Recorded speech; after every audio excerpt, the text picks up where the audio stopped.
Hey ladies, and welcome back to this week's episode. I appreciate you being here. Last week, we talked about one of the most painful and confusing parts about surviving narcissistic abuse, and that is that feeling that you have completely lost yourself. And I want to kind of piggyback off of that today and go even deeper into that experience because so many of you have asked questions like, why do I feel physically sick? Why can't I sleep? Why do I feel like I'm going crazy? And these are questions that you might ask even after you've left.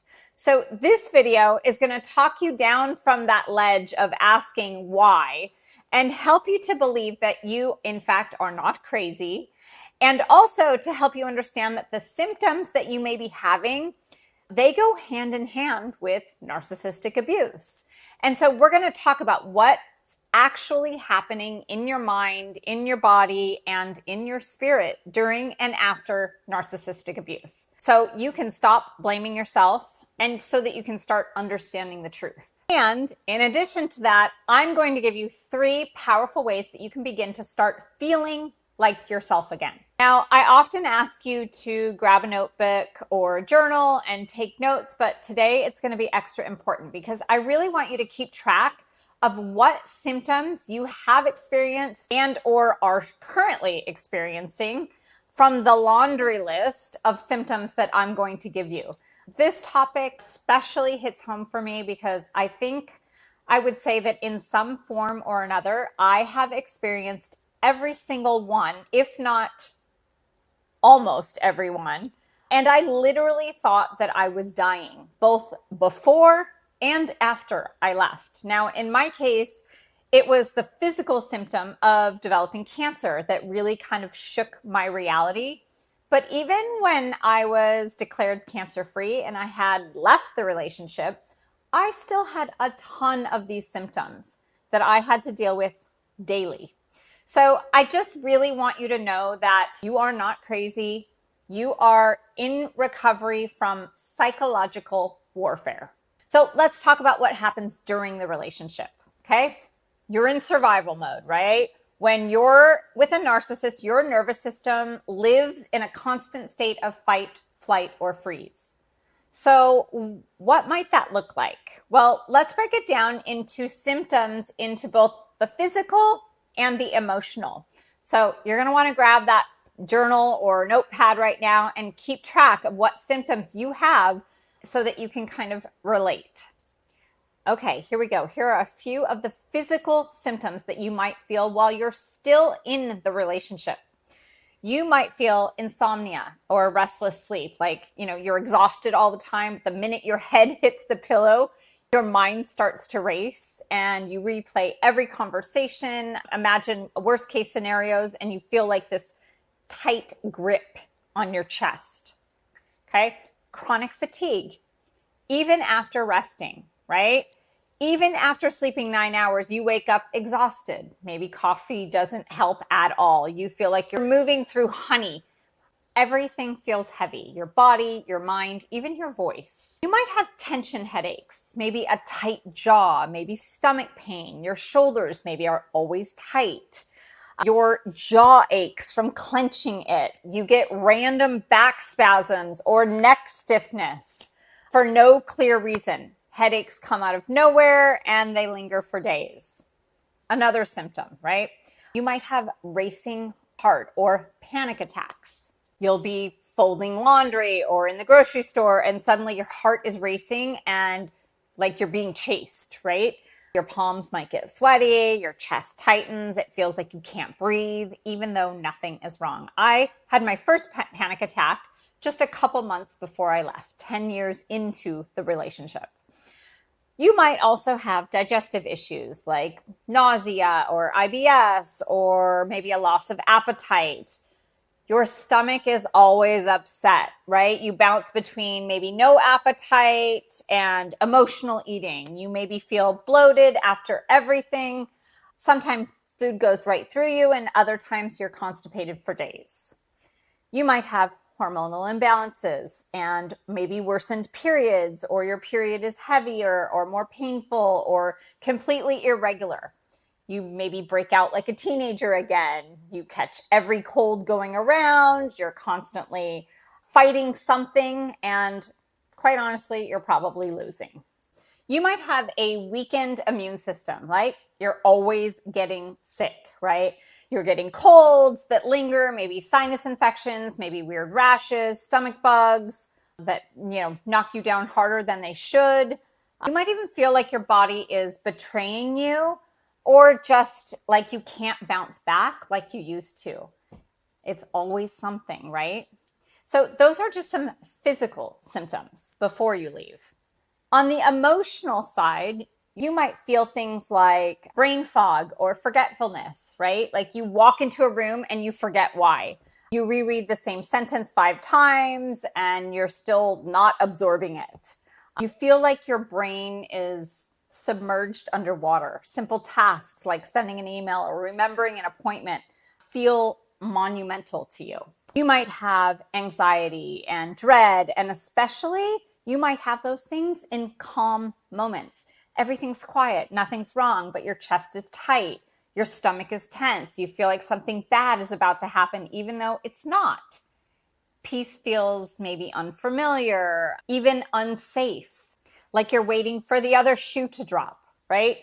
You might feel things like, you might feel depression or maybe deep emotional numbness. You're not crying, you're not screaming, you just don't feel anything. Joy feels maybe really far away. You're disconnected from the world, like you're watching your life from outside of your body.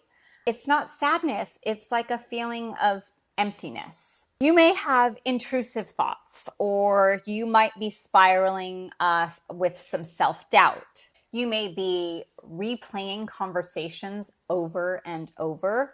You might be second guessing every decision. What if it really was my fault? Maybe I am the narcissist. You doubt your own truth, even though deep down, you know what happened. Feeling like you're walking on eggshells. This is a big one. You watch every word, every tone, every expression, because you never know what is going to set them off, right? You live in a state of constant performance, shrinking yourself to keep the peace. You might isolate yourself or over-explain your choices. You might stop reaching out to friends. Maybe you dread being asked how you're doing. When someone questions you, you might over-explain yourself just in case they might think maybe you're wrong or crazy. You might over-apologize or become hyper-aware of other people's moods. You might say sorry for absolutely everything. Even when something is not your fault, you feel guilty.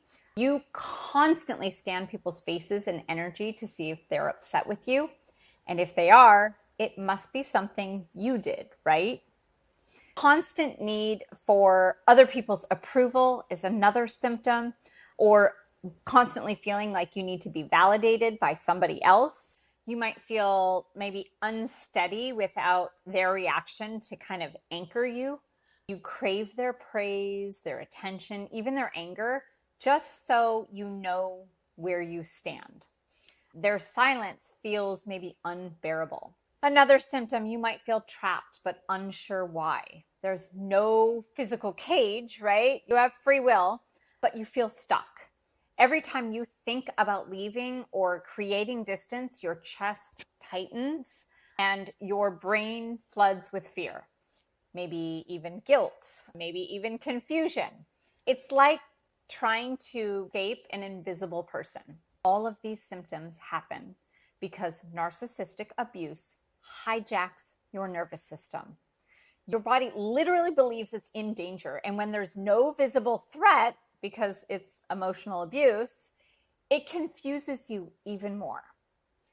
Okay, so that was a whole laundry list of possible symptoms while you're still in it.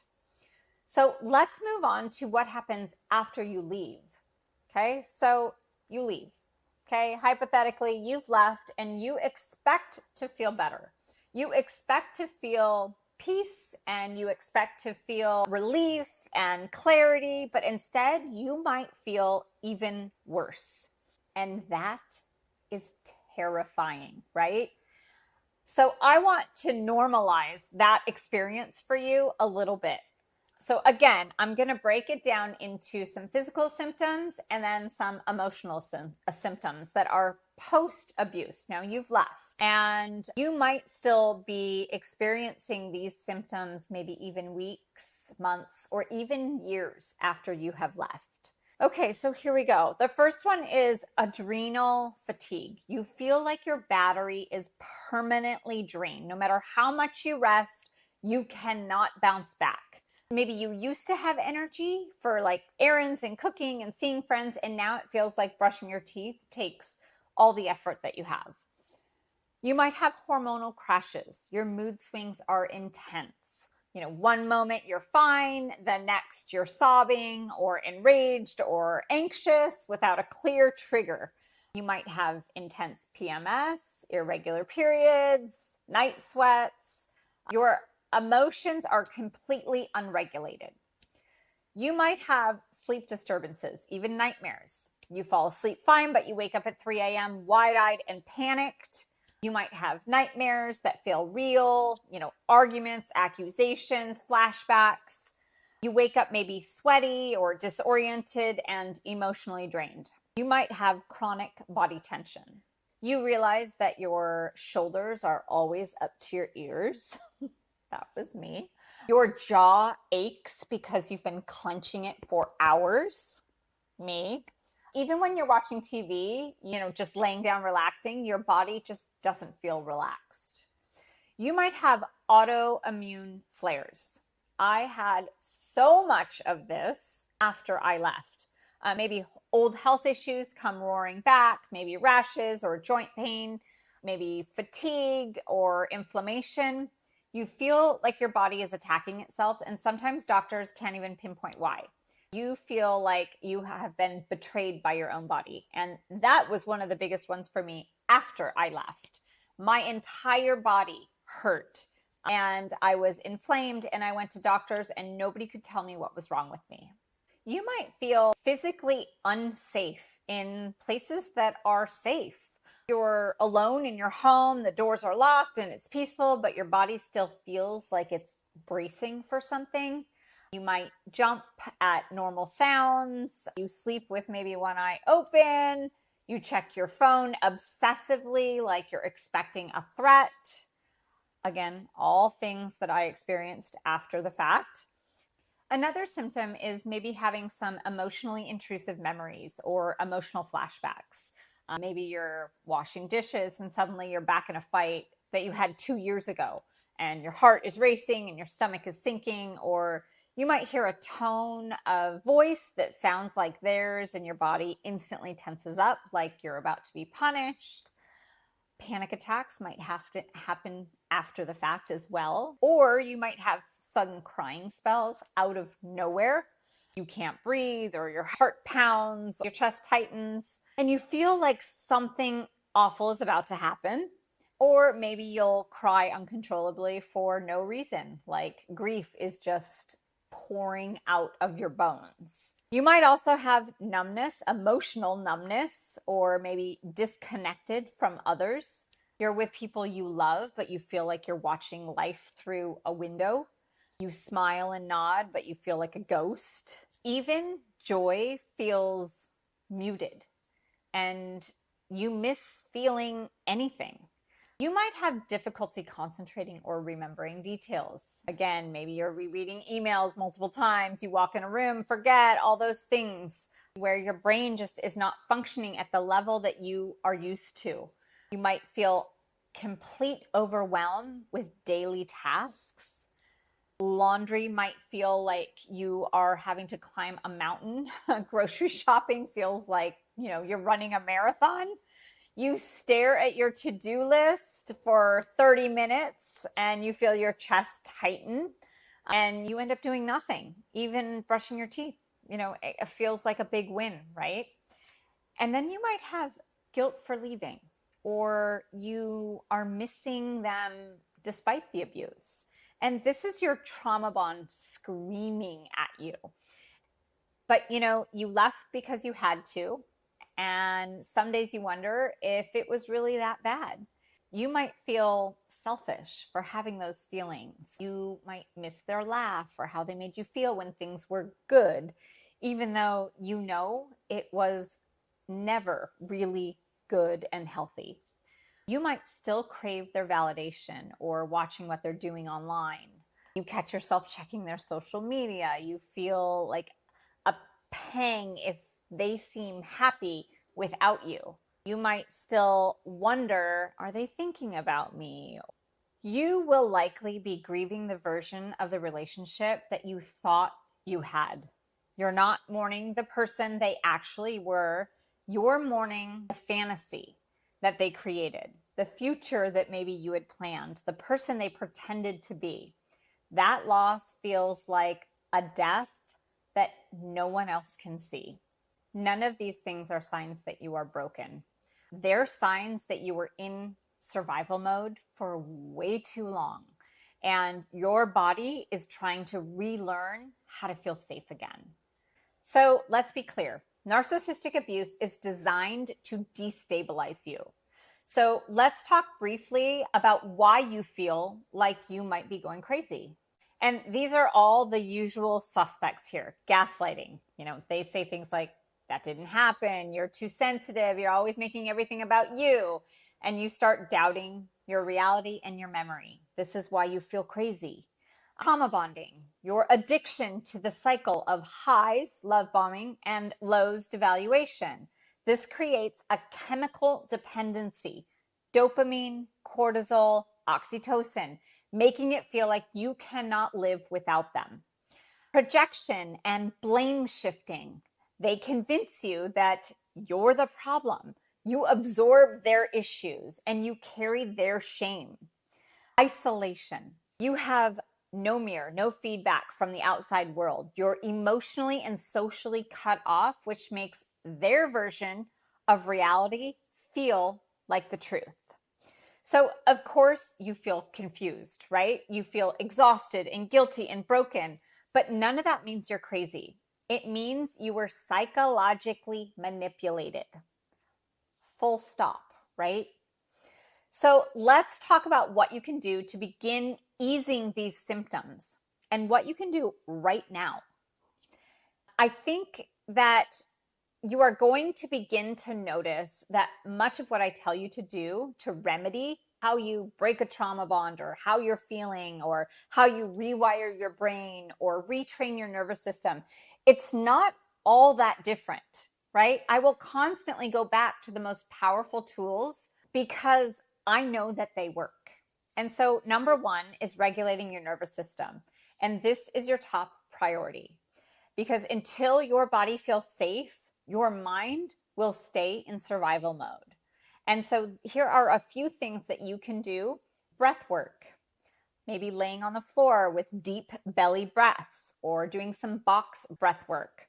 You can walk outside barefoot if possible. It helps to ground you. Listening to calm music with maybe no lyrics. You might want to repeat a daily affirmation, something like, I am safe in my body and I am allowed to feel peace. The second thing is that you need to reconnect to your true self through journaling. Your thoughts were hijacked. Your voice was silenced. It's time to reclaim it. Grab pen and paper and start. Prompts might be things like, what do I need to do right now? What do I miss about myself? What am I learning about who I truly am? So if you need help with this part, I have a 30-day Right to Heal journal journey, and I will link it below for you. It's a gentle, powerful way for you to begin that process of journaling. And then the third thing is you need some trauma-informed support. This is too big for you to heal from all alone. You need a mirror, you need safety, you need someone who gets it.